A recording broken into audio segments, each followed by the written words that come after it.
سلام و وقت شما بخیر. تحصیلات عالی در کشور چین.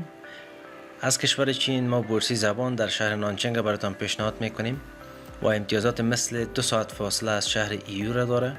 رینکینگ تاپ 600 در سطح جهان داره. البته پانتونی که ما امروزشان کار میکنیم تاپ رینک است، یعنی 600 در سطح جهان و 3 ساعت فاصله از طریق ترین به شهر گوانزو فاصله داره.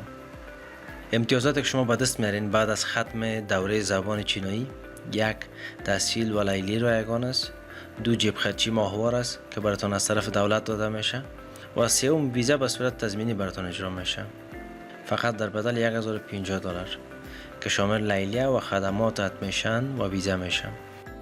شهر نانچانگ پایتخت ایالت جیانشی است و از جمله شهرهای جنوب شرقی چین محسوب میشه. البته یک شهر تجارتی است و نانچانگ چون پایتخت است اکثریت پانتونای معتبر این ایالت در خود جا داده و یک شهر تجارتی و صنعتی هم محسوب میشه و این شهر نزدیک شهرهای ایو و گوانزو است. این برای کسایی که مقاصد تجاری دارن میتونن بسیار کمک بکنه برشان.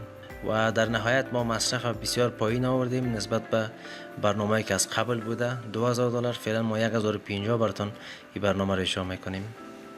این دستاوردهای ما است از سال 2024 و یک تعداد ویزا ها است و قبولی محصلین است که درج ساختیم براتون اینجا.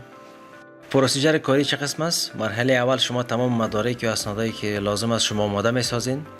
در شروع شهادتنامه، پاسپورت، عکس، فرم صحیح، فرم عدم مسئولیت لازم است. و مرحله دوم شما در مدت 20 الی 30 روز دعوتنامه نهایی را به دست میارین یا JW فرم همراه ادمیشن نوتیس. و در مرحله سوم بعد از اینکه JW فرم و ادمیشن نوتیس براتون رسید شما اسنادتون آماده میسازین و میرین به سفارت به ویزا درخواست میتین. البته با تمام راهنمایی که از طرف ما به شما صورت میگیره. و در مرحله 4 شما تکت میگیرین و به چین سفر میکنین و در پانتون مربوطه میرین و مراحل ادمیشن و ثبت نامتون تکمیل میکنین و درسایتون شروع میکنین. درباره مصارف براتون بگویم. فیس 1 سال لیلیه داخله اپلیکیشن تمامش مجموعاً $1050 میشه و فیس 1 سال زبان چینایی وقت شما چین میرسین و مبلغ میپردازین $480 میشه. 1 سال اقامه تحصیلیتون، یعنی از طرف دولت از شما فیس گرفته میشه تا ویزی 3 ماهیتون به اقامه 1 ساله چین شود. 400 یوان میشه. 400 یوان یا 400 RMB را میتونین در گوگل چک بکنین، حدوداً $40. فیس 1 سال بیمه صحی هم 800 یوان است که حدوداً $100 میشه. $110 میشه.